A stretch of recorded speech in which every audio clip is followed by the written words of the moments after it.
Beyond the Gate spoilers.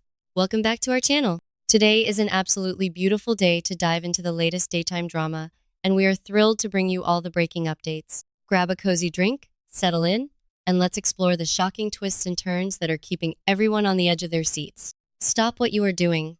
I am literally shaking right now. You guys, I am deceased. I am physically vibrating from the sheer audacity of what just happened on Beyond the Gates, and I genuinely need you all to drop everything and listen to me. Send help. My soul has actually left my body, and I am currently floating somewhere above my ceiling fan, because the absolute world-shattering saga we just witnessed has fundamentally altered my brain chemistry forever. I am literally filming this while I'm running errands, dodging shopping carts in the Target parking lot, because I just had to jump on here and vent before my head literally explodes into a million tiny pieces. We need to talk about this now. Besties, be for real right now. I cannot even begin to process the absolute cinematic mayhem that Dani Dupree and Andre Richardson just unleashed upon our fragile little lives. I was literally mid-skincare when this episode dropped. I had smeared a charcoal mask all over my face, and when Dani walked into that hospital room, I gasped so hard I inhaled a piece of the mask and literally had to yeet my phone across the room to avoid choking. I smeared charcoal all over my pristine white rug. But do I care? No. Because the stakes are astronomical right now, and my grip on reality is slipping faster than Dani's grip on her marriage. I am so deep in the lore that this specific betrayal has personally attacked my soul, and it is now my entire personality. I am not okay. We are not just watching this show, we are invested. Like, I am personally offended by these people. They are acting like they are my real-life neighbors, and I am spiraling over their choices in the group chat at 4 a.m. like a complete and utter lunatic. Wait, backtrack for a second. I missed a step. Let's talk about Dani. Oh, hold on, I should have mentioned this earlier, but remember when Dani literally had a Freudian slip and called Bill her husband in front of her entire family? I mean, genuinely, who does that? Did I say that yet? Ugh, my brain is mush. Moving on, basically. Dani has been on my do not perceive list ever since that moment. She was dragged into a family tribunal by Anita, Vernon, and Nicole, and she still hasn't learned her lesson. She is straight up trauma bonded to this man. Bill Hamilton, the man who left her for her daughter's best friend, Hayley. Hayley, who is currently the worst Black Widow copycat in history, slowly poisoning Bill since October 2025. And Dani is just, what? Pining for him? It's giving major, I can fix him energy, and I'm genuinely sick to my stomach over it. Wait, I'm glitching. Okay, back to the main event, the hospital scene. First of all, and don't even get me started on the vibes, why was the lighting in that hospital room so weirdly romantic? It was giving early 2000s R&B music video, and I was so distracted by the sheer aesthetic choice of the blue undertones that I almost missed the dialogue. But then I snapped back, and there is Dani, sneaking into Bill's hospital room, again, despite literally everyone, including her own mother, warning her to stay away. She is crossing boundaries that shouldn't even be in the same zip code as her. She is looking at him like he is the last glass of water in the Sahara Desert, and I am literally hyperventilating right now because she is a married woman. Andre has been her rock. Andre has been the one holding her together. And Bill, oh my god, Bill Hamilton is officially the most unhinged manipulator on daytime television. He is lying there, recovering from whatever mysterious illness Hayley's slow-acting poison has induced. And what does he do? He tries to seduce Dani from his hospital bed. From his hospital bed. Bestie, be for real right now. You have an IV in your arm. Your wife is literally trying to send you to the afterlife, and you are shooting your shot with your ex-wife. The audacity is genuinely unmatched. And the worst part? Dani is eating it up. She is missing her ex-husband so much that she is literally going crazy. You can see the absolute desperation in her eyes.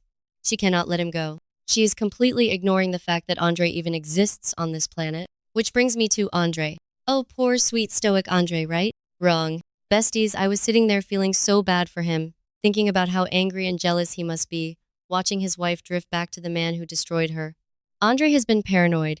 He's been getting those cryptic texts. He's been seeking advice from Ted Richardson, which is honestly so unhinged, because Ted has his own drama with Leslie and Carlton. But whatever. Andre is playing the victim perfectly.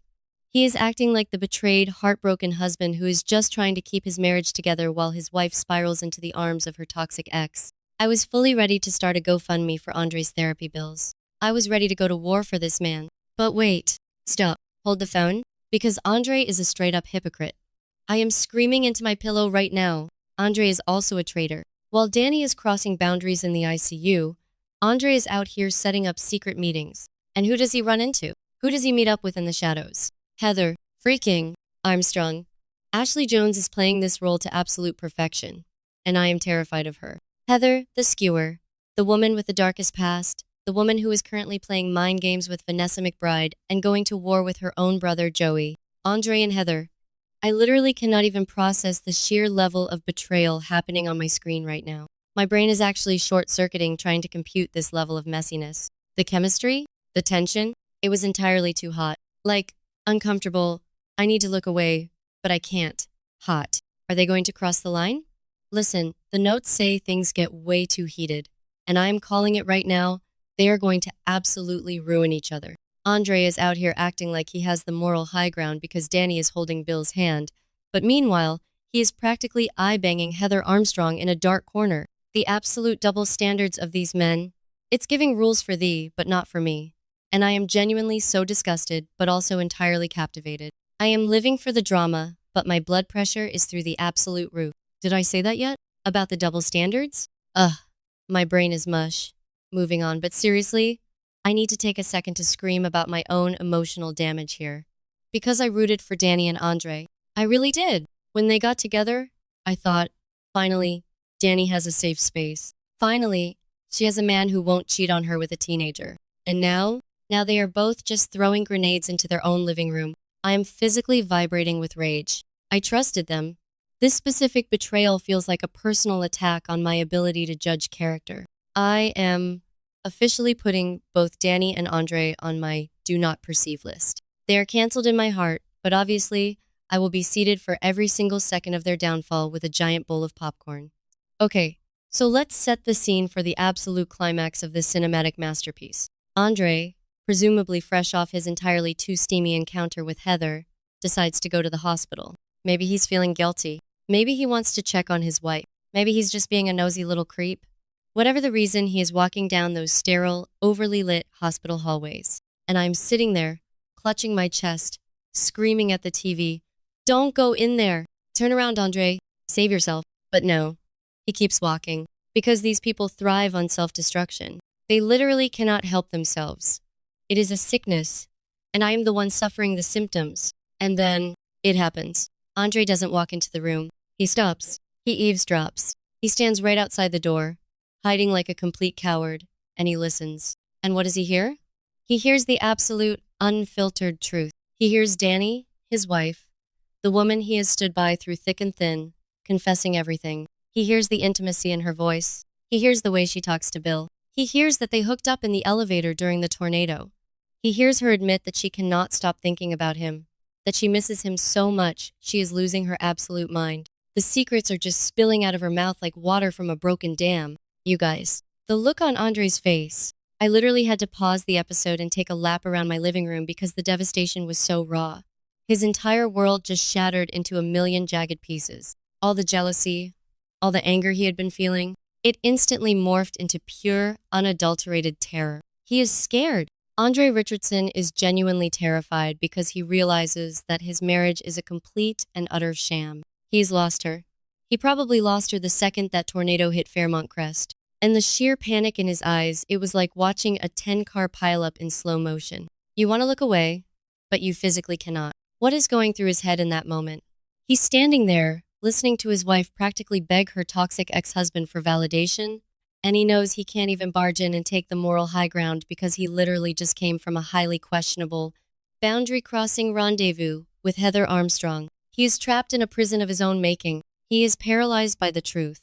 He can't confront her without exposing his own guilt, but he can't unhear what he just heard. It is a psychological masterpiece, and the writers deserve an Emmy, a Golden Globe, and a Nobel Peace Prize for this level of stress induction. I am unwell? Wait, random tangent, but can we talk about how thin the doors at this hospital are? Like, genuinely, is this a medical facility or a papier-mâché set from a high school play? How is Andre hearing every single whispered confession through a closed solid wood door? Does Fairmont Crest General not believe in HIPAA or basic soundproofing? Whatever. I don't even care. It served the plot. But I was just sitting there thinking about the architectural integrity of the building for a solid 2 minutes before snapping back to the absolute tragedy unfolding on my screen. Did I mention my brain is buffering? Because it is. And let's circle back to Dani for a second. The audacity of this woman to sit by Bill's bed, completely oblivious to the fact that her husband is outside having a full-blown existential crisis. She is so wrapped up in her own toxic cycle with Bill that she has completely lost touch with reality. She is throwing away a man who actually cared for a man who left her for a literal child. Okay, her daughter's best friend. But still, the ick factor is astronomical. I am genuinely so done with her. She is officially the architect of her own misery, and I cannot wait to see Anita, Vernon, and Nicole absolutely drag her when this all comes to light. The family tribunal is going to look like a tea party compared to the wrath that is coming. So what does Andre do next? He is scared. He is angry. He is a traitor himself. I am calling it right now. The villain arc is about to go nuclear, manifesting a total dumpster fire by the next update. Andre is not going to just file for divorce quietly and split the assets. No, besties. He is going to use this. He is going to spiral out of control.